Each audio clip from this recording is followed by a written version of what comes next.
Sir. He is Assistant Professor in Aquatic Environment Division, Faculty of Fisheries, this college. Sir will be delivering detailed lecture on site selection for fish farming.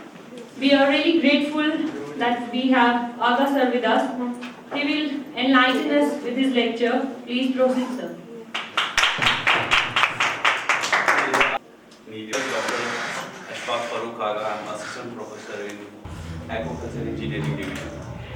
So, Fishery Engineering Division. But my specialization is in aquaculture. So, my topic is on site selection.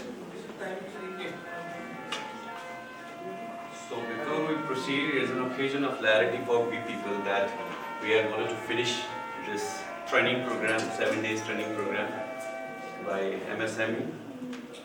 So let us begin with aquaculture engineering. What's aquaculture engineering? So aquaculture part is that we used to culture aquatic organisms in aquaculture. But aquaculture engineering is we used to see the various importance of site selection for aqua farms. That's why we aquaculture engineering engineers are for this aquaculture engineering. Let's begin with next. So aquaculture engineering is a multidisciplinary field in engineering to solve the technical problem in aquaculture. अगर हम farm की बात करें, हम कभी farm जब हम construct करें तो उसमें कुछ चीज़ों को पहले हमें कंसिडर करना पड़ता है, लाइक इसमें एडवांटेज क्या है और डिसएडवांटेज क्या है. तो वो एडवांटेज और डिसएडवांटेज क्या है कि सबसे पहले हमें देखना है कि site selection. Before we go to site selection हम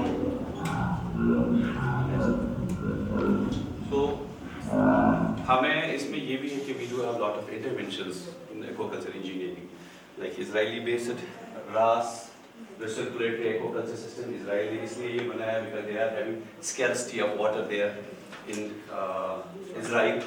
So उन्होंने in vitro condition वाला ये system create किया जिसमें हम less use of water होता है. तो ये aquaculture system अभी trend में है, like this is AI and IoT based, यानी कि artificial intelligence based, and besides that इसमें ये है कि we use to recirculate the fish. Next. So we are having different sections, segments in RAS. We are having bioreactors, vertical wetlands. Then we are having sand filters. Then we are having sludge. वो इसलिए कि हम filtration one by one करें. Like अगर हम sponge का use करें तो जो भी dissentation होती है पानी की, तो स्पंज या सैंड उसको पकड़े और हमें क्लियर वाटर मिल जाए. Next. So another thing is we are having aquaponic system जिसमें हम यूज़ करते हैं सर्कुलेशन ऑफ वाटर. बट इसमें हम क्या करते हैं कि जो न्यूट्रिएंट्स एक बेसिक न्यूट्रिएंट बेस्ड एक्वापॉनिक बनाते हैं. इसमें क्या होता है कि फिश जो होती है ये अमीनोटिलिक होती है, as we human beings are ureotelic. तो ये अमोनिया जो है कन्वर्ट होता है नाइट्रेट एंड नाइट्राइट, वो ऑटोमेटिकली एक ऑर्गेनिक फर्टिलाइजर बन जाता है वो पानी के लिए. नेक्स्ट. तो आप यहाँ पर देख सकते हैं वापस जाइए और फिर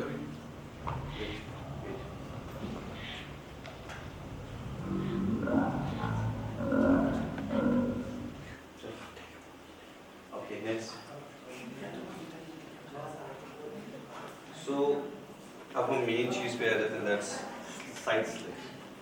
साइट सिलेक्शन में हम ये कभी हम कोई फिश फार्म बनाते हैं तो हमें इसको साइंटिफिकली प्लान करना होता है कि वेदर मेरे लिए ये एक तो easily labour, then it should be near to the road side. तो उसके ये रीजंस है कि वंस अगर आप कोई पॉन्ड बनाते हैं वो चाहे फ्रेश वाटर के लिए हो, वो चाहे ब्रैकिश वाटर के लिए हो, वो चाहे कोल्ड वाटर फिशरीज के लिए हो या मराइन वाटर. अब यहाँ पर बात आती है कि खाली हम अभी हाई एल्टीट्यूड टेम्परेट जोन में हैं, तो यहाँ पर हम ज़्यादातर लैंडिक वाटर यूज़ करते हैं लाइक ग्रास। अब लोटिक क्या होता है? लोटिक होता है रनिंग वाटर। जैसे आपने इन दिनों देखा होगा कि हम रनिंग वाटर में फ्लो थ्रू सिस्टम या अपना ये रिसर्कुलेटरी सिस्टम में फ्लो रखते हैं पानी का। तो उसमें क्यों हम जितने भी जो हमारी फिश है वो टेम्परेट कंडीशंस की है, हाई एल्टीट्यूड मॉन्टेनियस फिश है, तो ज़्यादातर ग्लेशियर वाटर में रहना पसंद करती है और उनको हाई कंटेंट ऑफ ऑक्सीजन चाहिए। इसलिए हम उस टाइप के ही पॉन्ड्स या फ्लो थ्रू सिस्टम बनाते हैं। तो अगर हम बात करें अब मैराइन सेक्टर की, बिकॉज अल्लाह ने हम इस यूनिवर्स को 72% जो अर्थ है, मदर अर्थ है, वो वाटर से कवर हुई है। तो अगर हम फ्यूचर जनरेशन में भी देखें तो ये बायोडाइवर्सिटी जो है, सबसे बड़ी बायोडाइवर्सिटी जो है हमारी एक्वाकल्चर की है। तो अब इसमें ये है कि इसमें मैराइन के लिए अलग है। तो मैराइन में हम वो चीज़ देखते हैं, अगर हम ब्रैकिश वाटर की बात करें, अगर ब्रैकिश वाटर फार्म हमने खोलना है तो वहाँ पर हमने वो साइट सिलेक्शन करनी है जहाँ पर हमारी टाइड्स नियर टाइडल जोन हो, जहाँ पर हमारी टाइड्स की हेल्प से हमारे फार्म में पानी आ जाए। तो अब अगर फिश फार्म की ऐसे ही अगर हम ट्रॉपिकल कंडीशन की बात करें, ट्रॉपिकल यानी कि जम्मू है, बाकी जगह है, तो ट्रॉपिकल में अमूमन हमने देखें कि वहाँ पर के वाटर में ना थोड़ी सी सैलिनिटी होती है। तो सैलिनाइज जो है एक फिजियोकेमिकल पैरामीटर जो हमारे वाटर के होते हैं, उसमें टेम्परेट ये ट्रॉपिकल फिश के लिए सुटेबल रहती है और उनका एक टेम्परेचर का एक अपना एक लिमिट होता है। So if we talk about fish farm, तो इसमें हम पहले सभी ये कहते हैं कि हम प्लान करते हैं, डिज़ाइन करते हैं और कंस्ट्रक्ट करते हैं पॉन्ड्स को। कल्चरल एक्टिविटी जो हम कल्चर करेंगे फिश में, वेदर ये कार्प फार्म है, वेदर ये हमारा ट्राउट फार्म है, वेदर ये हमारी श्रिम्प, तो इसमें हमने कुछ सेगमेंट्स रखे हैं। जैसे ब्रीडिंग के लिए हमें ब्रीडिंग पूल्स चाहिए, देन हैचिंग के लिए हमारे को हैचरी चाहिए, देन रेयरिंग यूनिट के लिए रेयरिंग जो ग्रोथ पॉन्ड्स ग्रोथ फिश और टेबल साइज फिश के लिए हम रेयर कहाँ पर करें, देन नर्सरी पॉन्ड्स होती है नर्सिंग के लिए कि जहाँ पर हम उनको नर्श करें और फ्राई से फिगरलिंग बनाएं, देन स्टॉकिंग ऑफ फिश, हम फिर लास्ट में जो ये बड़ी fish table size fruit size की फिश बन जाएगी तो हम स्टॉकिंग पॉन्ड में डालते हैं। सॉरी यहाँ पर इंटरनेट नहीं थी, वरना ये नेक्स्ट। सो हम अब फार्म्स की बात कर रहे हैं, जो मैं पहले ही आपको बता रहा था कि हमारे जो फार्म्स है वार्म वाटर के होते हैं और कोल्ड वाटर। वार्म वाटर क्या है? वार्म वाटर हमारे ट्रॉपिकल रीजन में जो कल्चर हम करते हैं वो वार्म वाटर कहलाता है। एंड देन कोल्ड वाटर जो है हमारा टेम्परेट रीजन यानी कि हाई एल्टीट्यूड मॉन्टेनियस जो एरियाज है लाइक कश्मीर, हम यहाँ पर कोल्ड वाटर करते हैं। देन वाटर सैलिनिटी के बेस पे अगर हम देखें तो वाटर हमारा फ्रेश वाटर है, तो फ्रेश वाटर में then second is brackish water और थर्ड जो है मराइन। तो इसमें हमारी बस ये है कि सैलिनिटी जो है सलाइननेस क्या 0.5 ppt जो है लेस देन 0.5 ppt जो फ्रेश वाटर में, देन ऐसे ही 0.50 to 30 ppt ब्रैकिश वाटर में, 30 to 35 ppt जो है मैराइन में रहता है। तो हमारी जो फिश की बायोडाइवर्सिटी है, चाहे कोल्ड वाटर की है, चाहे वो वार्म वाटर की है, चाहे वो मैराइन फिश की है, इनकी बायोडाइवर्सिटी डिफरेंट रहती है एक दूसरे से। सो देन तीसरी चीज़ आती है वाटर प्लेसमेंट, जो मैं कह रहा हूँ कि जो अल्लाह ने हमारे को डिफरेंट सोर्सेज दिए। वाटर में भी बहुत टाइप के सोर्सेज हैं। लाइक अगर हम बात करें रनिंग वाटर की, तो हमारे कश्मीर में ज़्यादातर reverse and creeks and Brooks हैं। रिवर्स में आप देखेंगे लिदर है, सिंध है, झेलम है। तो ये जो सब ये रनिंग वाटर है, ये रुका हुआ पानी नहीं है। अगर हम बात करें स्टैग्नेंट वाटर की, स्टैग्नेंट वाटर में भी कश्मीर में हम देखते हैं कि जो हमारे कश्मीर में कुछ पॉन्ड्स है जिनको हम कहते हैं नाग चुन, तो वो स्टैग्नेंट होता है। तो देन ऐसे ही कुछ इनलाइन फिश फार्म की अगर हम बात करें, इनलाइन में हमारी आती है temperate as well as cold water fish. तो इसमें हम ज़्यादातर कल्चर करते हैं इंडियन मेजर कार्प्स और कुछ एक्जॉटिक कार्प्स हैं, चाहे वो आपने एक्वाकल्चर वालों ने आपसे डिस्कस किया होगा। देन कोस्टल फिश में हम ज़्यादातर मैराइन फिश को प्रेफर करते हैं कोस्टल फिश फार्म में। इसमें चाहे श्रिम्प हम करें, there are 2 types of fish, शायद आप लोगों को बताया होंगे, one is fin fish and another one is shell fish. तो जो शेल फिश है वो उनमें पोड़ा ज़्यादा होते हैं, आपने 12th में पढ़ा होगा कि और जो फिन फिश रहती है इनमें हमारे फिन्स रहती हैं, तो हम इन चीज़ों से इनको डिफ्रेंशिएट करते हैं। देन कोस्टल में हम खाली फिश, शेल फिश और फिन फिश ही नहीं, हम इसमें ऑयस्टर्स भी कल्चर करते हैं। ऑयस्टर चाहे वो पर्ल ऑयस्टर है या एडिबल ऑयस्टर। एडिबल ऑयस्टर हम खाते हैं, स्पेशली अभी रिसेंटली एक रिसर्च हुई है कि इंडिया में 77% लोगों को देखा गया है that they are diabetic, because diabetes जो होती है 2 टाइप की होती है, टाइप 1 एंड टाइप 2। तो टाइप 1 में क्या है कि स्ट्रेस ज़्यादा होने से टाइप 1 डायबिटीज़ हो जाता है। तो ये जो हमारा एडिबल ऑयस्टर है उसमें इंसुलिन ज़्यादा होता है। तो अगर आप जापान में देखें, उन्होंने स्टडी की है कि जापानीज़ जो है वो ज़्यादातर एडिबल ऑयस्टर खाते हैं, बॉइल्ड, तो तुम तक मसाला वसाल तरावन की, तो उनमें सबसे कम ये डायबिटिक प्रॉब्लम देखी गई है। तो अभी इस पर रिसर्च चल रही है कि हम इससे कैसे, या अभी रिसेंटली कोविड हुआ था, आप ये भी सोचते होंगे कि कंट्रीब्यूशन क्या है फिशरीज़ का। तो कोविड में जो वैक्सीन तैयार हो गया वो हमारी जो शार्क के सीरम से वो कोविड का वैक्सीन तैयार किया गया था।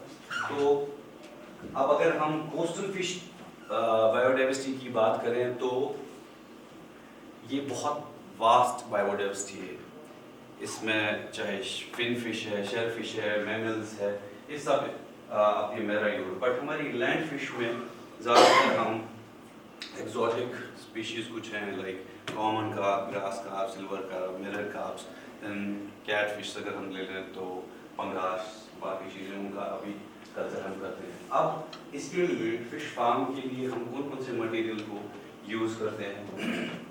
हम प्लास्टिक टैंक्स यूज़ करते हैं कल्चर करने के लिए। चाहे अगर हैचरी में देखें तो वहाँ पर डिफरेंट टाइप के हैचरीज थे बनाए थे, बट जो हमारी करंट में ज़्यादातर हम चाइनीज़ सर्कुलर हैचरी, बट वो FRP की बनती है। FRP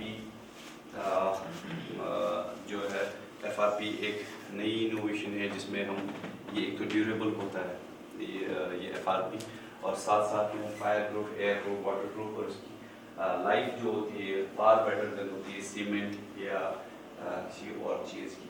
तो देन सेकेंड जो है सीमेंट कंक्रीट, जो हम फ्लो सिस्टम होता है तो we use cement in that.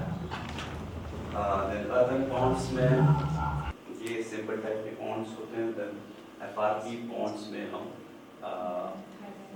Fibre reinforced material use करते हैं। सो अब अगर हम बात करें वाटर सोर्स के बारे में, इसके लिए ये सब कंसिडरेशंस हमारे को देखनी पड़ती है। लास्ट में हम जो मेरा टॉपिक है साइट सिलेक्शन, वो कैसे करना है। सो वाटर सोर्स में हम सबसे पहले देखते हैं रेन फेड फार्म्स। अगर हम बात करें गुजरात या राजस्थान की, तो वहाँ पर पानी की किल्लत होती है। तो हम क्या करते हैं वहाँ पर, हम जो रेन वाटर है उसको हार्वेस्ट करते हैं, और वही रेन वाटर जो हम फिर यूज़ करते हैं फिशरीज में as well as for agriculture के लिए। Then second is tide fed farm. ये टाइड फेड फार्म मैंने आपको पहले ही बताया कि अगर आप ब्रैकिश वाटर या मैराइन या कोस्टल एरिया में देखें तो हम पॉन्ड्स में इनलेट एंड आउटलेट रखते हैं। इनलेट से पानी अंदर आता है और आउटलेट से बाहर जाता है। ये इसलिए क्योंकि जो आपको जितना पता है इन दे कम टू दिस सब्जेक्ट। तो इनलेट में हम क्या करते हैं कि हम हेल्प लेते हैं टाइड फेड फार्म की, जो टाइड्स की हेल्प से हमारा पानी जो है अंदर आता है।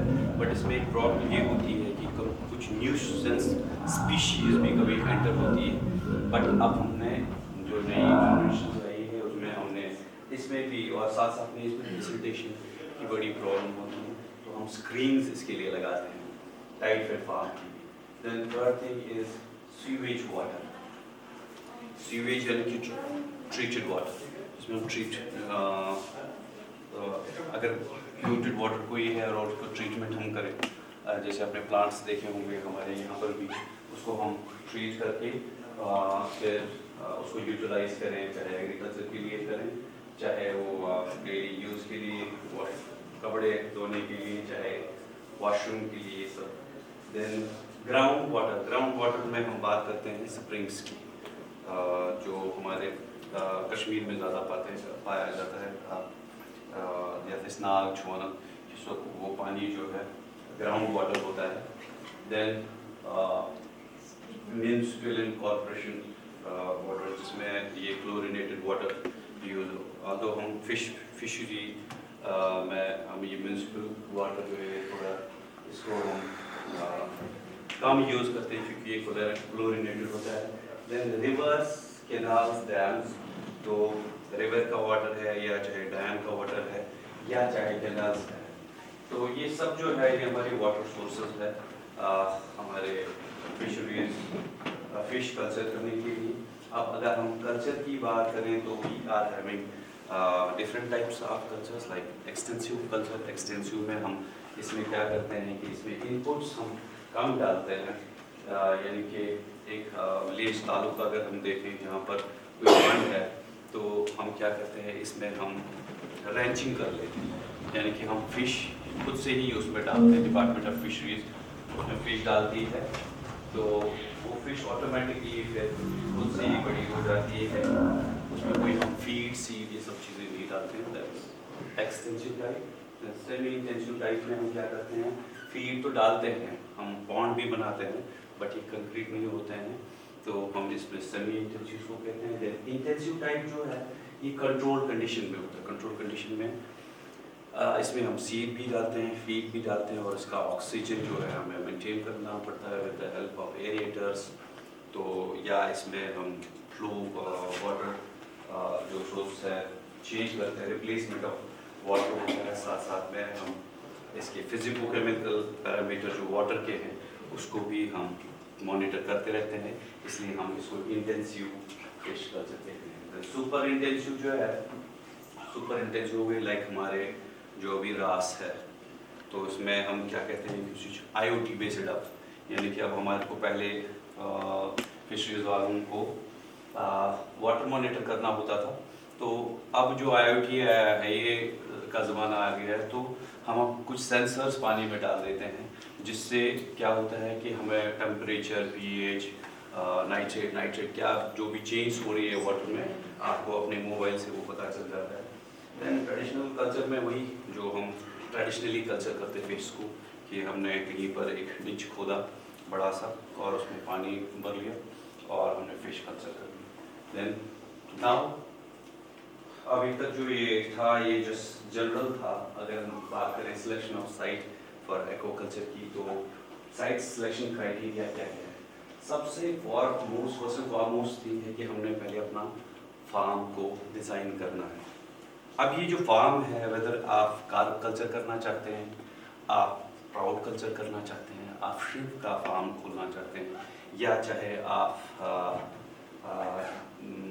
वीड का कल्चर करना चाहते हैं, तो ये हमें पहले कंसिडर और डिज़ाइन करना पड़ता है कि हम कैसे इसको बनाएंगे।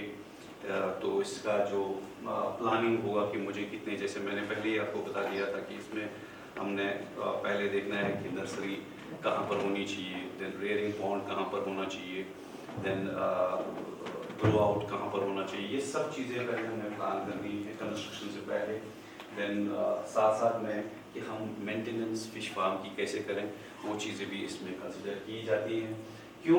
क्योंकि हमारा जो मेन चीज़ है, जो कैपिटल कॉस्ट रहता है हमारे किसी भी चीज़ को लेते हुए, फॉर एग्जांपल मैं अभी एक फार्म बनाना चाहता हूँ, तो मेरे पास 6 लाख है, तो मैं ये दिमाग में पहले रखना है मुझे कि मेरा कैपिटल कॉस्ट क्या होगा फार्म का।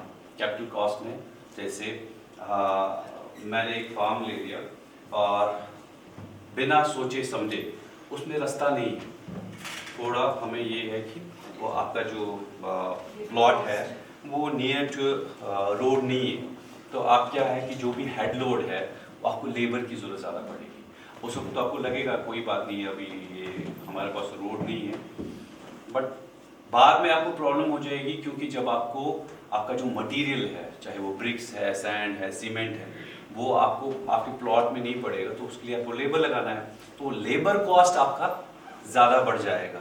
तो इसलिए सबसे इम्पोर्टेंट क्राइटेरिया जो है, सबसे है इम्पोर्टेंट कि सबसे पहले अगर हम जाते हैं किसी प्लॉट को या किसी फार्म को बनाने के लिए, सबसे पहले देखते हैं इसकी रोड की फिजिबिलिटी है, ये रोड पे है कि नहीं, पहली चीज़। दूसरी चीज़ ये कि जब हम वहाँ पर और एक गलती अगर हम डिज़ाइन करने में हमारे पॉन्ड में हो जाए तो वो लाइफ टाइम आपको उसको भुगतना है। जैसे हमारे यहाँ कुछ पॉन्ड्स है जिसमें इन्होंने क्या किया है कि जो आउटलेट होता है वो डाउनफॉल में होता है, जो इनलेट होता है वो एलिवेटेड होता है, सो दैट एलिवेटेड जब पानी जाए तो पानी जो है जब पॉन्ड में जाएगा तो वहाँ की ऑक्सीजन वो कंसंट्रेशन बढ़ जाए जब वो फ्लो से गिरेगा।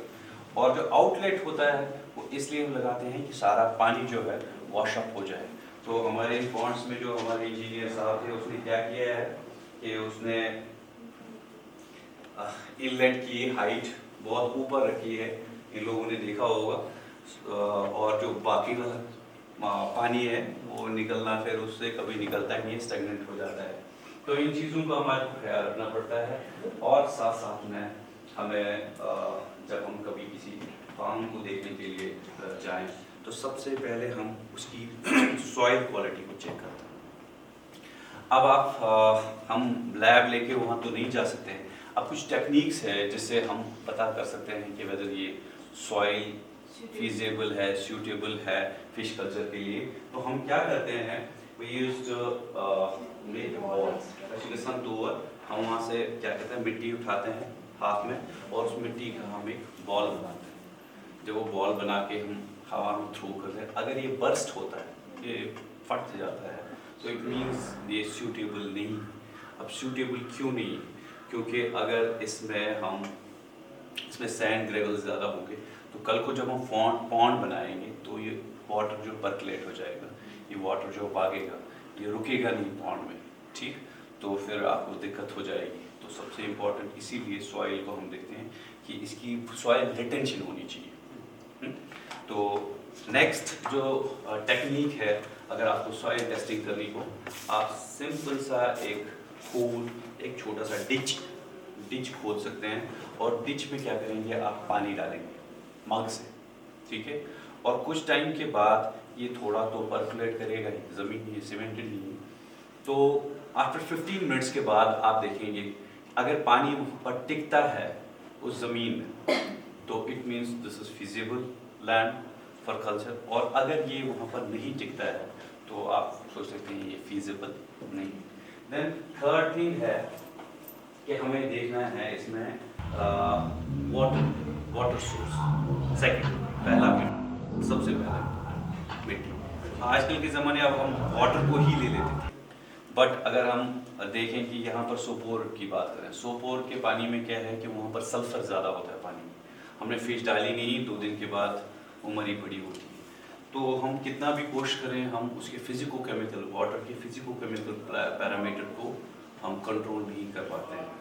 तो इन चीज़ों का हमें ख्याल रखना है कि सबसे पहले वाटर सोर्सेस और देन सेकंड सॉइल। अब वाटर सोर्सेज में हम देखते हैं कि वेदर मेरे पास जो पानी है ये कोई रिवर से आता है या क्रीक से आता है या ब्रुक से आता है।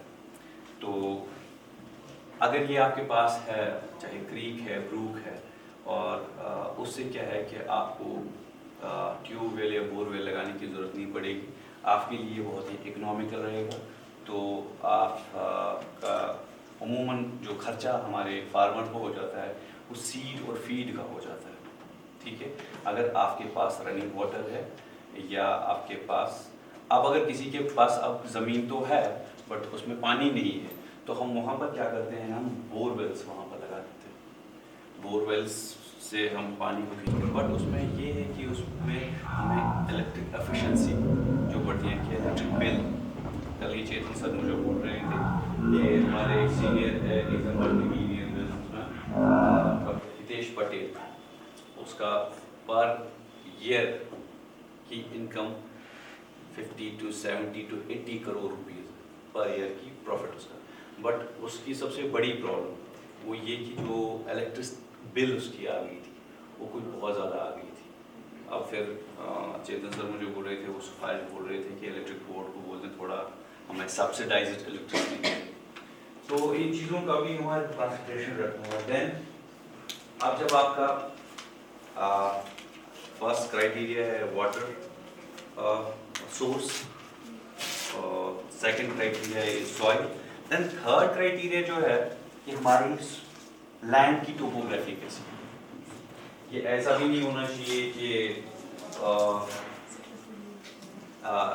इसमें एसेंडिंग डिसेंडिंग फॉर्म हो। अगर जितना फ्लैट होगा रेक्टेंगुलर प्लॉट आपको मिलता है तो उसमें क्या है कि आप आराम से ही, वरना आपको क्या करना पड़ेगा कि before you proceed for your project fisheries farm, तो सबसे पहले आपको एक फेंसिंग करनी पड़ेगी। उसकी फेंसिंग इसलिए कि फेंसिंग से ही एक आइडिया आपको आ सकता है कि मुझे कौन सा पॉन्ड कहाँ पर रखना है, मुझे पाथवे कहाँ से रखना है, मुझे एंट्री कहाँ से रखनी है, मेरी हैचरी कहाँ होगी, मेरी फीड मिल कहाँ पर होगी, या हमारा शेड जो है वो कहाँ पर रहेगा। ये सब चीज़ें जो है हमें कंसिडरेशन में रखनी पड़ती है। देन इसके बाद जो इम्पोर्टेंट थिंग है social binding. Social binding for example हमने रंगील में यहाँ पर फिश फार्म बना लिया। अब ये फिश फार्म एलिवेटेड जोन पे है, ऊपर है, बट ये हमें सोचना है कि यही जो पानी है कल को हम फॉर एग्जांपल हमारे पॉन्ड में हमने फिश तो डाल, वहाँ पर क्या हुआ कि वहाँ पर वीड्स ज़्यादा आ गई, तो sometimes we use biocides to remove weeds, या हमें न्यूसेंस स्पीशीज या इंसेक्ट्स ज़्यादा आ गए वो हमारे हैचरी में, हैचिंग रेयरिंग पॉन्ड में, तो हमें उनके लिए इंसेक्टिसाइड्स लगाने पड़ते हैं। तो कल को ये इंसेक्टिसाइड या हर्बिसाइड या वीडसाइड जब पानी के साथ वापस रन ऑफ हो जाएगा और किसी ने इस पानी को, चाहे जानवर ने पी लिया चाहे इंसान ने पी लिया, तो कहीं उसकी डेथ ना हो जाए, तो ये जो है सोशल बाइंडिंग्स में आती है कि हमने ये भी सोचना है कि हमें कल को कोई ऐसी चीज़ नहीं होनी चाहिए जिससे हम पे कोई फिंगर रेज करे कि नहीं आपने जी ये चीज़ कर ली। देन इसके बाद जो है दैट जो आपकी ज़मीन है वहाँ पर it should be near to the market. अब मार्केट क्यों? क्योंकि जब मार्केट होगा, फॉर एग्जांपल अभी आप लेबर लगवाते हो वहाँ पर और आप उनको चाय शाय भी पिलानी है, उनको लंच भी करवाना है। अब अगर ये किसी जंगल में आपने छोड़ दिया है, ये देखिए आपको फिर खर्चा उसका भी आ जाएगा, उनको आपको हर रोज़ लंच चाय शाय पिलानी है और चीज़ें नहीं मिलेंगी, तो it should be near to the market. और साथ साथ में मार्केट इसलिए क्योंकि जब भी आपकी ट्रांसपोर्टेशन चाहे सीड की हो या फीड की हो, वो इजीली आपके फार्म तक पहुंच जाएगी। देन साइट सिलेक्शन क्राइटेरिया में कुछ इंपॉर्टेंट पॉइंट्स हम देते हैं। सबसे पहले जो है स्पीशी कौन सी हमें इसमें कल्चर करनी है। हम ट्राउट कल्चर करेंगे, हम कार्प कल्चर कर रहे हैं, या फिर हम श्रिम्प फार्म। अगर हम बात करें कार्प्स की, तो कार्प भी हमारे को देखनी है कौन सी कार्प। अगर आपको फीड कम यूज़ करना है तो ज़्यादातर लोग यहाँ पर ग्रास कार्प्स को यूज़ करते हैं, क्योंकि वो ग्रास भी खाती है, चाहे वीड्स है वहाँ पर, और साथ में इनपुट्स जो बट उनकी फिजियोलॉजी में ये चीज़ है कि मार्केट डिमांड नहीं है उतना एज कम्पेयर टू ट्राउट। क्यों? रीज़न ये है कि जो हमारी ग्रास कार्प है वो उनकी जो इंटेस्टाइन्स हो, जो गट होता है उनका, वो यूजुअली बड़ा होता है। जैसे आप जानवरों में भी देखें, गाय का जो विसरा होता है या उसका गट जो होता है वो कार्निवोरस एनिमल से बड़ा होता है। अगर आप शेर को देखें या डॉग को देखें, क्योंकि वो कार्निवोरस होते हैं, ओमनिवोर होता है डॉग, या अगर हम टाइगर की बात करें तो उसका जो गट है वो छोटा होगा as compare to. So then third है ओमनिवोर। ओमनिवोर में क्या है कि वो घास भी खाएगा, फ्लैश भी खाएगा।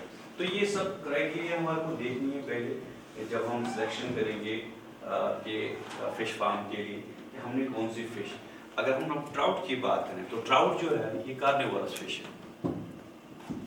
तो अब क्या है कि इसकी स्लो ग्रोथ है, स्लो, इसको प्रोटीन अच्छा खासा चाहिए बड़ा होने के लिए। तो हम नेचुरल वे में अगर हम देखें तो एक इंसेक्ट आता है जिसको हम गैमेरस कहते हैं। गैमेरस गैमेरस क्या करता है, आपने देखा वो वही कीड़ा है जो पानी पे चलता है, उसमें high content of protein.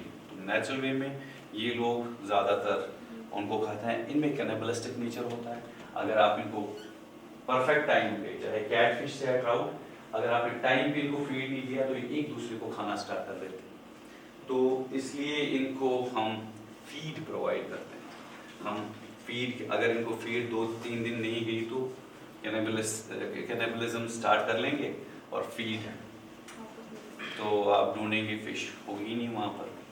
Then दूसरी चीज़ है कि अब आजकल के ज़माने में अगर हम ट्रॉपिकल की बात करें, ट्रॉपिकल में क्या करते हैं, ये कार्ब्स को ज़्यादा करते हैं। कार्ब्स में इंडियन मेजर कार्ब्स को ज़्यादा प्रेफर करते हैं क्योंकि ये 3 कॉलम्स में रहती है। बॉटम में ये ज़्यादातर कटला का कि एक्चुअली इनकी फिजियोलॉजी ऐसी है कि जो इनके लिप्स होते हैं ये अपना फीड जो खाती हैं ये सरफेस से खाती हैं, यानी कि इनके जो है बाहर थोड़े लिप्स होते हैं तो ये सरफेस पे ही ज़्यादा स्विम करते हैं। हाँ? तो ये सरफेस फीडर्स होते हैं। ये ज़्यादातर जो भी सरफेस में फाइटोप्लैंक्टन, जूप्लैंक्टन मिल जाता है। और स्टार्टर जो फीड होता है फिश का वो ये फाइटोप्लैंक्टन और जूप्लैंक्टन होते हैं, तो ये उनको ही खाते हैं। देन सेकंड जो है रोहू। रोहू मिड कॉलम है एंड देन रोहू के बाद निकला जो बॉटम फीडर होती है, जो डेट्राइटस को खाती है, जो भी सड़ी चीज़ सड़ जाती है तो ये जाके उसको स्क्रैप करती है, जो भी टैग डिकेइंग सोर्स वहाँ पर होता है वो खा लेती है। तो हम ज़्यादातर प्रेफर इसी टाइप की फ़िश, क्योंकि कम जगह पे हम 3 फिश को, और इस फिश कल्चर को हम कंपोजिट फिश कल्चर कहते हैं। Then another thing is poly में हम डिफरेंट फिश डालते हैं, बट इनमें क्या होता है कि फिर फीडिंग में इनका कंपटीशन बढ़ता है, ब्रीडिंग में कंपटीशन। तो अब जो इंटेंसिव में हम क्या करते हैं, सेग्रीगेट करते हैं, लाइक कार्प को अलग करके जो आपको वैरायटी चाहिए, जिसकी आपकी मार्केट की डिमांड है, आप उस फिश को ज़्यादा प्रेफर करते हो। ठीक, देन ये थी species to be cultured and target production level. अब टारगेट प्रोडक्शन में अभी हम ये देखते हैं जो मैं आपको बता रहा था, अगर हमारे पास इंडियन मेजर कार्ब्स है कटला, रोहू, मृगला, अगर कटला का अच्छा मार्केट है तो हम टारगेट करेंगे खाली कटला पे, हम कटला का सीड उसमें ज़्यादा डाल देंगे। अगर रोहू का है तो हम रोहू का सीड, तो इसको हम टारगेट सीड या टारगेट प्रोडक्शन लेवल होती है उसको देखना। चाहे हमारा टारगेट है ट्राउट का तो हम ट्राउट को भी ज़्यादा इससे करेंगे। देन अब कल्चर टेक्नोलॉजी की अगर हम बात करें, कल्चर टेक्नोलॉजी में ये जो मैं स्टार्टिंग में ही आपको बताया कि नई नई इंटरवेंशंस दिन ब दिन आ रही हैं। अगर आप कभी किसी लेमैन के पास जाएंगे, उसको बोलेंगे कि भाई आप फिश कल्चर करो, तो उसका सबसे पहले ये सवाल होगा, यार पीने के लिए पानी नहीं है, आप मछली कल्चर करने को कह रहे हो।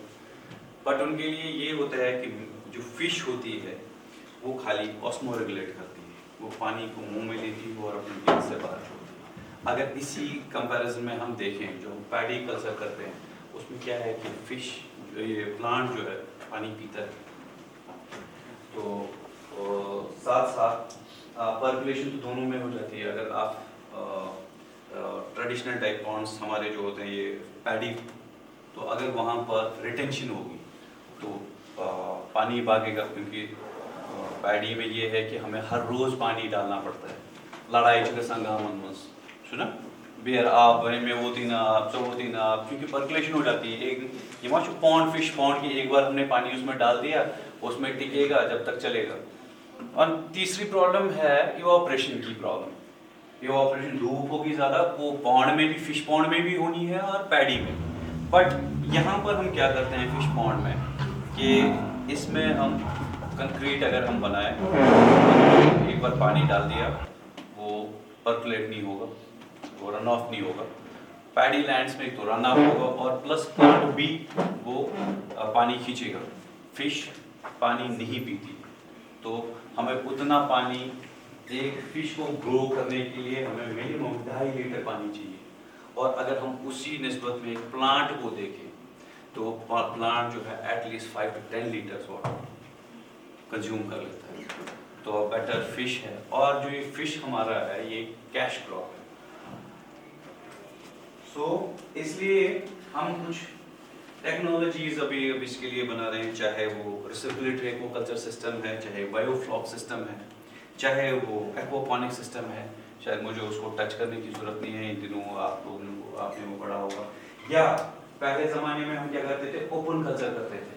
अब हम इन विट्रो कम रूम में जाके, जैसे पोल्ट्री पहले कल्चर होती थी, अब हम क्या है कि कम रूम में ही फिश को भी कल्चर करते हैं। क्यों? हम कश्मीर की बात करें, कश्मीर में प्रॉब्लम ये है कि हमारे जो टेम्परेचर है वो फ्लक्चुएट होती रहती है। अभी अगर समर है तो समर में बहुत धूप हो जाएगी, 30-32 डिग्री हो जाएगा, शाम देखेंगे तो बारिश आ जाएगी एब्रप्टली। तो ये फिश जो है एक्लेमेटाइज कर इजीली नहीं करती, या माइनस टेम्परेचर में चल जाती है तो इनकी ग्रोथ रिटार्ड हो जाती है, ये फीड खाना कम कर लेती है, ठीक है। तो ये जल्दी आपका ग्रोथ इनकी नहीं होती। तो उसको कंट्रोल कंडीशन वाला क्या है कि हम पॉली हाउसेस में इनको कल्चर करते हैं। एक बायोफ्लॉक टैंक ले लिया, या फिर ये सर्कुलर टैंक जो हम यूज़ करते हैं रास के लिए, वहाँ पर हम कंट्रोल कंडीशन में इनको, अगर टेम्परेचर डाउन भी होता है we can use heaters temperature maintain करने के लिए, या एसीज। इनफैक्ट मैं कुछ दिनों पहले देख रहा था कि एक लेडी है एक्वापॉनिक में, वो सैफरॉन कल्चर करती है, सैफरॉन को तैयार करती है, that too not in Kashmir, Nepal में एक लेडी जो है वो सैफरॉन अंदर इन विट्रो कंडीशन में वो कल्चर करती है, तो अच्छा खासा पैसा कमाती है। तो ये दिन पे दिन जो हमारी ज़मीन श्रिंक होती जा रही है, अर्बनाइजेशन हो रही है। कि पहले मेरे दादा के पास 5 कनाल की ज़मीन थी, उसके 5 बेटे हो गए, तो वो 5 एक कनाल उनमें मिल गई। अब मेरे फादर के 3 बच्चे हैं, तो वो 1 कनाल 5 में डिवाइड हो गया।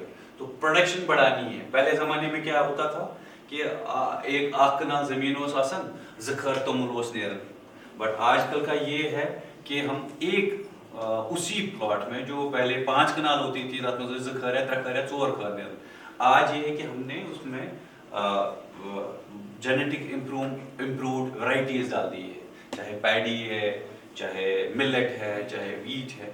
तो अब खाली वो 1 कनाल ज़मीन में जो पहले वो 4 क्विंटल निकालते थे, हम वही 1 कनाल में वो, तो सेम थिंग यहाँ पर भी वही चीज़ है। अभी रिसेंटली मैंने एक टेक्निक तैयार की कि जिसमें हम खाली अभी तक क्या करते थे, इन विट्रो कंडीशन में फिश को क्या करते हैं, वो अभी रिसेंटली मैंने IIT कानपुर को प्रोजेक्ट दिया है। हम रिसर्कुलेटरी एक्वाकल्चर में क्या करते थे कि खाली वाटर को रिसर्कुलेट करते थे, बट अब मैंने एक ब्रिज सिस्टम देखी, ये किया कि टैंक्स के ऊपर ब्रिज बनाएंगे, सो दैट अगर मुझे इस रूम में गर्मी हो रही है तो मैं क्या करता हूँ, तो दूसरे रूम में चला जाता हूँ जहाँ पर ठंडी है। तो सेम थिंग्स फिश के साथ, और जितना फिश मूव करेगी एक टैंक से दूसरी टैंक से तीसरी टैंक, तो उनका BMR बढ़ जाएगा, उनको भूख ज़्यादा लगेगी। जब हम एक्सरसाइज करते हैं तो हमें भी भूख लगती है ना, तो वैसे ही जितना ये मूवमेंट करेंगी, क्योंकि इनका नेचुरल जो ऊपर वाले ने बायोडाइवर्सिटी की, इनको ओपन स्पेस, अब कुछ कन्फाइंड फिश है जैसे कॉमन कार्प को, जिसको हम कंट्रोल में रखते हैं, बट ओवरऑल अगर हमने इनकी ग्रोथ बढ़ानी है तो हमने कुछ ऐसा सोचना है। तो मैंने क्या किया कि पानी के साथ साथ हम फिश को भी रिसर्कुलेट करें। एक नया प्रोटोटाइप मैंने डेवलप करके अभी IIT कानपुर के साथ वो प्रोजेक्ट मैंने सबमिट किया है, और अल्हम्दुलिल्लाह उन्हें वो अच्छा लगा। शायद जल्दी वो प्रोटोटाइप हम यहाँ पर बना चुके हैं, बट ये है कि अभी लार्ज स्केल पे हम। देन तीसरी चीज़ है इन्वेस्टमेंट्स की बात। इन्वेस्टमेंट में देखें कि जब भी हम कोई फार्म बनाते हैं तो उसमें क्या है कि हम कैपिटल कॉस्ट को पहले देखें। और ये एक चीज़ है कि वंस आपने बना लिया, ये बार बार आपके इस पे पैसे नहीं लगाने। फॉर एग्जांपल मैंने फ्लो थ्रू सिस्टम बना लिया, तो मुझे पहले ही प्लान करना है कि मुझे इसके ब्रिक्स के कितना खर्चा आएगा, मुझे सीमेंट पे कितना खर्चा आएगा, मुझे सैंड पे कितना खर्चा आएगा और मुझे लेबर पे क्या खर्चा आएगा। वो कैलकुलेशन करके मुझे for example 5 flow through system चाहिए, तो मैं रफली ऐसे करता हूँ कि लेबर को यूता को सैंड, यूता को सीमेंट, तो मैं एक DPR अपने दिमाग में ही सेट कर लेता हूँ कि मिनिमम 5 लाख मुझे लगेंगे, 5 एक पॉन्ड। अब एक पॉन्ड में आपकी डेप्थ कितनी है और आपके एक पॉन्ड में कितनी प्रोडक्शन जरूरी है। अगर हम फ्लो थ्रू सिस्टम की बात करें, या अगर हम सिंपल, मेरे पास एक पोर्टेबल टैंक अभी आया था, उसमें हम 4 क्विंटल 50,000 लीटर पानी में कल्चर कर सकते हैं। तो अगर मैं वही 5 टैंक्स लगवा दूं और वो सक्सेसफुल हो जाए, यानी कि वो उसका खर्चा मुझे 48,000 एक टैंक का आया। यानी कि अगर मैं वो 4 लगवा लेता हूँ, एक में मुझे 4 क्विंटल मिलता है मोर्टेलिटी काट की, तो 4 में कितने निकलेंगे? 16 क्विंटल 16 क्विंटल बहुत ज़्यादा, यानी कि मिनिमम 6-7 लाख आप आराम से कमा सकते हैं। देन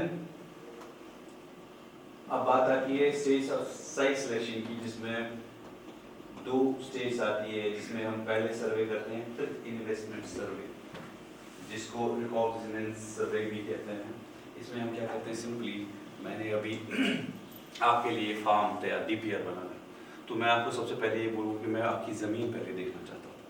मैं जब ज़मीन पे जाऊँगा, तो जो मैंने पहले डिस्कस की कि रोड की फिजिबिलिटी है, मार्केट नज़दीक है, लेबर जो आपको इजीली अवेलेबल है, ये सब चीज़ें मुझे कंसिडरेशन में रखनी है, ये चीज़ें यहाँ पर होनी चाहिए।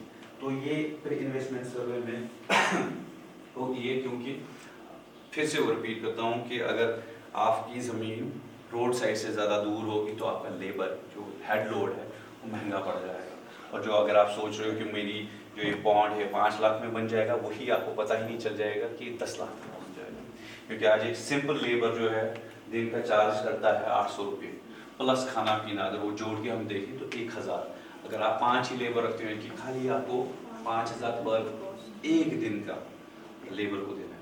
तो ये जो है साथ साथ में आपको, अगर ये रोड साइड पे होगा या नियर टू सिटी होगा, तो जो आपके लिए मटेरियल इसके लिए आएगा, उसकी जो ट्रांसपोर्टेशन चार्जेस हैं वो भी कम होंगे। अभी मैं ये सोच रहा हूँ कि मैं फॉर एग्जांपल आपके गुरेज में डालूँ, तो मगर मुझे ये भी रखना है यार, कल को जब मेरा वहाँ पर ये प्री इन्वेस्टमेंट वाली चीज़ें हैं, सीमेंट है, ब्रिक्स है, वहाँ तक पहुँचाते उसका ट्रांसपोर्टेशन चार्जेस ट्रिपल होगा एज कम्पेयर टू अगर मैं नियर टू सिटी, चाहे Ganderbal is near to city, या बडगाम है नियर टू सिटी, या ओंतीपोरा है नियर टू सिटी, तो वहाँ पर मुझे ये खाली मैं अभी कैपिटल कॉस्ट की सोच रहा हूँ, अभी मैं दूर की नहीं सोच रहा हूँ। कल को मुझे फीड लानी है, मुझे गुजरात से फीड आ गए, अब मैं अगर उसको बोलूँ कि नहीं भैया मुझे ओंतीपोरा भी छोड़ दो, तो उसके कुछ किलोमीटर्स कम होंगे, तो ट्रांसपोर्टेशन चार्जेस भी कम हो जाएंगे। अब अगर यही चीज़ मैंने बहुत दूर कहीं किसी जंगल साइड से जो छोड़ दी, तो इसका जो है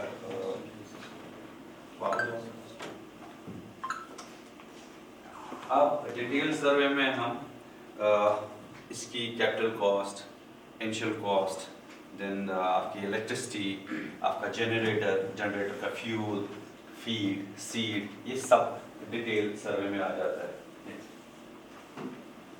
सो बात कर रहे थे एसेसिबिलिटी की, देन फिजिकल फीचर लैंड की, यानी कि टोपोग्राफी की, आपका लैंड कैसा है, पिछा रेक्टेंगुलर, पिछा सर्कुलर, अच्छा या तो बाग नहीं छोड़ना, रेक्टेंगुलर ऐसा था बाग नहीं थे असल अति क्योंकि आराम से प्लान करें वहाँ अगर ये ट्रेंगुलर शेपस मज या ये रियल तथ मज कल्चर कर रियल सोरी की चीज़ एटलीस्ट हम जितने भी फॉन्ट्स बनाते हैं हम रेक्टेंगुलर प्रेफर करते हैं। वो प्रेफर क्यों करते हैं, वो इसलिए प्रेफर करते हैं, अगर ये रेक्टेंगुलर है, कल को जब मुझे इसमें हार्वेस्ट करनी है फिश, जब हम जाल लगा लेते हैं, अगर ये मैंने स्क्वायर में बना दिया तो जो बंड्स पे दूर दूर हो गए, तो कल को मुझे जाल भी वैसी ही फिर बनवानी पड़ेगी। और मार्केट में इजीली फिर मिलेगा नहीं। या तो आपको खुद से वो बनवानी है, जैसे फिशरमैन अपनी जाल बनाते हैं, खुद वेबिंग करते हैं, तो वैसे उस टाइम भी। तो इसलिए हम क्या करते हैं कि हम रेक्टेंगुलर पॉन्ड्स जिसमें लेंथ अच्छी हो और ब्रेड एक कंसिडरेशन में हम रखते हैं कि कितनी ब्रेड रखनी है। अब वो भी डिपेंड करता है कि ये टेबल साइज है, बाकी चीज़ें। तो वो जो है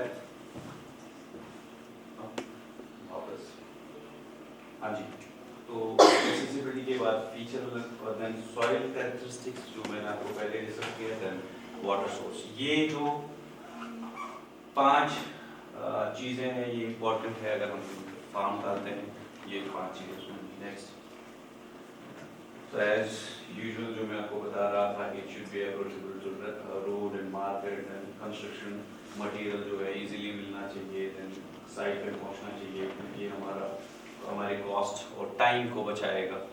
देन थर्ड थिंग जो है फर्टिलाइजर एंड फीड, तो उसके लिए ट्रांसपोर्टेशन हमारी ट्रांसपोर्ट हमारा इजी हो जाएगा। देन साथ साथ में मार्केट कन्वीनियंट होना चाहिए क्योंकि जो कोई भी चीज़ लेनी हो, कल को बीमारी हो गई फिश में, तो अगर हमने जंगल में डाला होगा वहाँ मेडिसिन आते आते तब तक फिश मर गई होंगी। अगर रोड के पास मार्केट में होगा तो आप मार्केट में जाके फार्मेसी से दवा लेके उनको बचा सकते हैं। ऐसी बहुत सारी चीज़ें, reduce the cost of production which helps to increase the profit. तो मेन चीज़ जो हम कोई भी फिश कल्चर करते हैं वो इसलिए करते हैं, हम कैश क्रॉप भी इसको कहते हैं कि हम प्रॉफिट दें जिसमें इनपुट्स कम हो और आउटपुट्स ज़्यादा हो।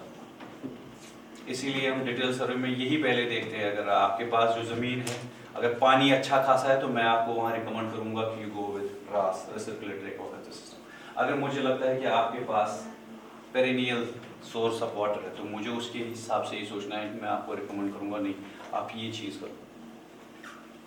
ओके, सो फिजिकल फीचर में जो लैंड ये 2 टाइप्स हैं, एक नेचुरल फीचर है, एक आर्टिफिशियल फीचर है। नेचुरल फीचर में मैं आपको बोल दिया कि आपके अगर ये रंगिल है तो हमारा यहाँ पर वाटर चैनल है, तो वो हमारे नेचुरल फीचर में है। जो हमने एक्स्ट्रा कोई ऐड, कोई बोरवेल, कोई खाली हमने डिसल्टेशन का ख्याल रख के डिसल्टेशन यूनिट बनाना है। रेस्ट आपका फ्री नेचर में, नेचर आपको ये पानी प्रोवाइड करेगी। जैसे आर्टिफिशियल फीचर में हमारे को ये है कि पर नेचर फीचर में हमारे आते हैं rivers, mountains, spring, forest lakes, rocks, ये सब हमारे नेचुरल फीचर में आते हैं। आर्टिफिशियल फीचर में अगर हम देखें तो buildings, electrical poles, road, rails, ये सब चीज़ें आर्टिफिशियल में आ जाती हैं। It's necessary to note down all these things and prepare a rough sketch. जब भी आप कभी अपना फार्म बनाएं तो ये दोनों चीज़ों की कंसिडरेशन होनी चाहिए, एक नेचुरल सोर्स की भी और एक आर्टिफिशियल रिसोर्स की। सॉइल का मैंने आपको बताया कि सॉइल हमें फर्टाइल होना चाहिए। फर्टाइल इसलिए क्योंकि आजकल हम इंटीग्रेटेड फिश फार्मिंग भी करते हैं जिसमें हम डाइक्स जो होते हैं, बंडन चाहे आप मेडिसिनल प्लांट्स लगा लो, चाहे आप हॉर्टिकल्चर के प्लांट्स, चेरी प्लांट्स लगाओ कुछ, जिसमें आपकी फ़िश भी तैयार हो जाएगी और साथ साथ में आप इंटीग्रेटेड सिस्टम में ज़्यादा प्रेफर करते हैं पोल्ट्री को या डकरी को। ज़्यादा डकरी को करते हैं। डकरी को क्यों करते हैं? वो उन पॉन्ड्स के लिए जो स्टैग्नेंट होते हैं, जो रुके होते हैं, जैसे कार्प फार्म्स, उसमें क्या होता है कि एक बायोलॉजिकल एरेटर का काम करती है। एरेटर क्या है कि जब हम सुबह मॉर्निंग, एक तो फीकल मैटर उनका जो है वो डाइट पे हम बनाते हैं, वो फीकल मैटर जब यही अमोनिया जो पानी पॉन्ड में जाता है तो ये वहाँ पर नाइट्राइट को बढ़ाता है। तो उससे क्या हमारे फाइटोप्लैंक्टन, जूप्लैंक्टन की ब्लूम बढ़ती है, ठीक है, वो इनका स्टार्टर फीड होता है, नेचुरल फीड होता है। तो साथ साथ में जब हम बतख पॉन्ड में डालते हैं, जब वो स्विम करते हैं तो वो एक बायोलॉजिकल एरेटर का काम करता है। तो वहाँ पर भी हम आर्टिफिशियल एरेटर होते हैं उसका पैसा बचा सकते हैं। जो इलेक्ट्रिक एफिशिएंसी उसमें एनर्जी लगती है वो हम बचा सकते हैं विद द हेल्प ऑफ बतख। यानी कि आप बतख भी कल्चर कर सकते हो और बतख के अंडे भी ले सकते हो और साथ साथ में आप फिश भी कल्चर कर सकते हो। देन आप रिजर्वेयर भी बिल्ड कर सकते हो अपने, जहाँ पर वाटर की शॉर्टेज, जो पहले स्टार्टिंग में बताया कि हम रेन वाटर को हार्वेस्ट कर सकते हैं। और हम जब कभी पानी की किल्लत हो आप रेन वाटर यूज़ करके अपने पॉन्ड्स वो यूज करते हैं। Next,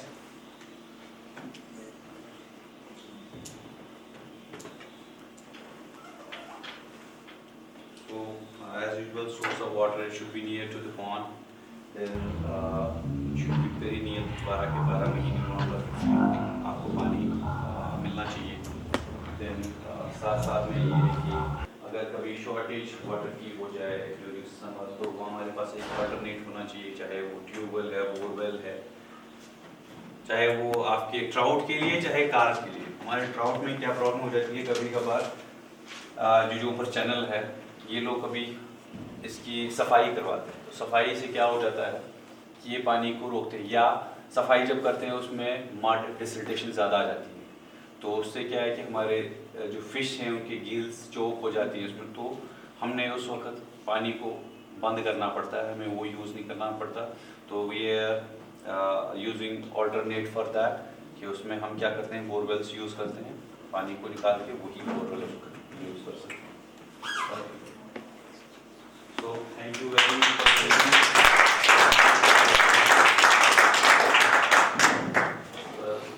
Thank you so much, Dr. Ashfaq Aga sir. Any questions from the participants? Sir soil texture कैसा होना चाहिए? हम ज़्यादातर लोमी पसंद करते हैं। लोमी इसलिए, मैं ये नहीं कहूँगा कि पूरा वो मड्डी होना चाहिए कि इतना भी टाइट होगा कि वो सीमेंट जैसा बन जाए। फर्टाइल हम लोमी को देते हैं, यानी कि तापमान पे थोड़ा सा 1 to 2% आसू सैंड पाए, बट ज़्यादा तक ऐसे बर्ड की आसन के उतने भी बड़े नहीं होने चाहिए कि कल पानी आप डाल दो और पर नहीं, तो loamy soil pH should be between 6.5 to 7.5। Alkyne तो अगर आप फ्रेश वाटर है तो अल्कली नहीं होगा,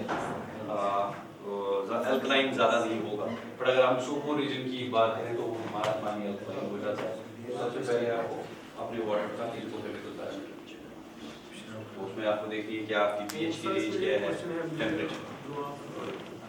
हैबिट बता रही थी फिजिक्स में, तो उसमें ग्रास का आप वो कंसीडर करते हैं कॉलम फीडर या सर्कुलर एक्सोटिक स्पीशीज जो बाहर से लाई गई, वो हमने इसलिए लाई थी कि ये हमारे घर में जाके वीड्स को खाए, बट हर एक चीज़ में मेरिट भी होता है और डिमेरिट भी होता है। तो ग्रास कार्प क्या करती है कि ये घास के साथ साथ, इसलिए हमने जो हमारे नीलम बोल होते हैं या तो हाँ तो ये हमारा जो नदरू है ना, हमारा नीलम होते हैं, तो वो उसके स्टेम्स को खा लेता है। पहले यहाँ पर क्या होता था कश्मीर में कि मछलियों से ज़्यादा हम प्रोडक्शन होती थी किसकी, नदरू की, ठीक है।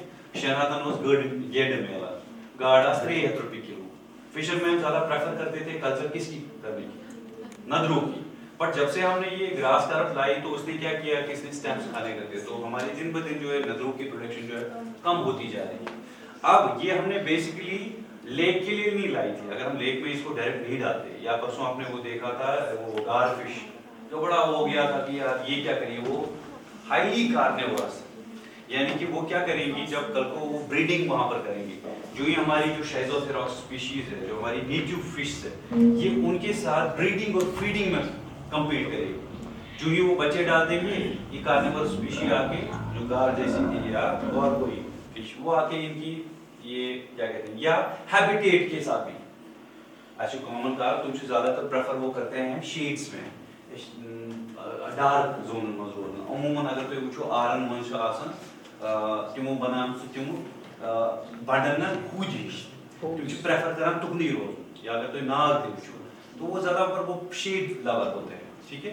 तो ये क्या करते हैं कि ये उनके घर में घुस के, जैसे ये क्या कहते हैं इजराइल ने फलस्तीन में किया है ना, उनके घर में घुस के कब्जा करते हैं, फिर उनके खाने पे भी ये फाइट करते हैं, और जब वो बच्चे डालते हैं तो ये उन पे भी अटैक करते हैं। ग्रास कार्प में ये है कि वोरेशियस हर्बिवोरस फिश है, ठीक है।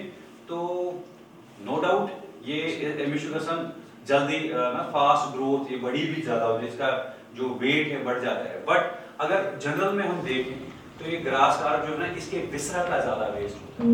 मैं पहले ही बताया मछली लेने के लिए हम उसको बोलते हैं तलब में था 5 किलो गाड़ी से गाड़ खाए ना और मैंने साफ जो सीकिंग का रुक के ना गहरी करी, ठीक है। हम क्या सोच रहे हैं आप कौन सा दर्दी ले लेगा, तो वो क्या करती है वो विस्ट्रा निकाल देती है और वो एक डब्बे में रखती है, देखा होगा आपने। हम तो उनको होल फिश ले लेते हैं, ठीक है, हम तो पैसा उसके अंतड़ियों का भी ले लेते हैं। वो क्या करती है वो अंतड़ियाँ वो, इसलिए हम इसको कैश क्रॉप भी कहते हैं। इसमें कोई भी इसके अच्छा एक और चीज आपको बताऊं, शायद मरी हुई भी हम खा सकते हैं, वो हलाल तो वाई क्यों? मरी हुई तो हमारे लिए तो मरी हुई हराम है ना मुस्लिम रिलीजन में। फिश को क्यों दिया है कि नहीं ये हलाल मर के भी? बेसिकली क्या होता है कि जब फिश मरती है ना, इसका जितना भी ब्लड जो है वो एपिग्लॉटिस में आ जाता है कलर, ठीक है। तवे चिकन लोग होना कलर ऐसे क्यों कि क्योंकि ये सारा खून जो है ऑटोमेटिकली आता है। आपने आसिम साहब ने बड़े वो ब्लड सैंपल लिए हैं फिश के, इनको पता होगी कि अगर कार्डियल पेडेंटल टिश्यू इजेक्ट उसका ना करना सोचने वाला में खून मगर अगर इस थोड़ा इतना नीमो नियर टू ये पैल्विक फिन या कॉर्डल फिन, वहाँ पर क्या है कि खून नहीं निकलता है। क्यों? एब्रप्टली जो भी आप इसको छेड़ते हैं, या अगर आप देखें ट्राउट में भी, ट्राउट में क्या है ये जल्दी खराब क्यों पेरिशेबल क्यों होती है? क्योंकि इसके स्ट्रेस हार्मोन जो कॉर्टिसोल हार्मोन्स है, जैसे आपने टच नहीं किया इसके कॉर्टिसोल हार्मोन्स निकलना स्टार्ट हो जाता है। अब जब हार्मोन निकले तो ये एक स्लाइम जैसे म्यूकस जैसे वहाँ पर आ जाता है, म्यूकस आ गया तो उस पर एंटी माइक्रोबियल एक्टिविटी नहीं माइक्रोबियल एक्टिविटी स्टार्ट हो जाती है उससे। For detailed, really an honor to listen you. Sir, your humble and friendly nature with students and other colleagues makes you really incredible, sir. Thank you so much for having such healthy interaction with me and giving us detailed insight how can we construct a farm, especially with regard to soil information, water and other water quality parameters. Thank you, sir.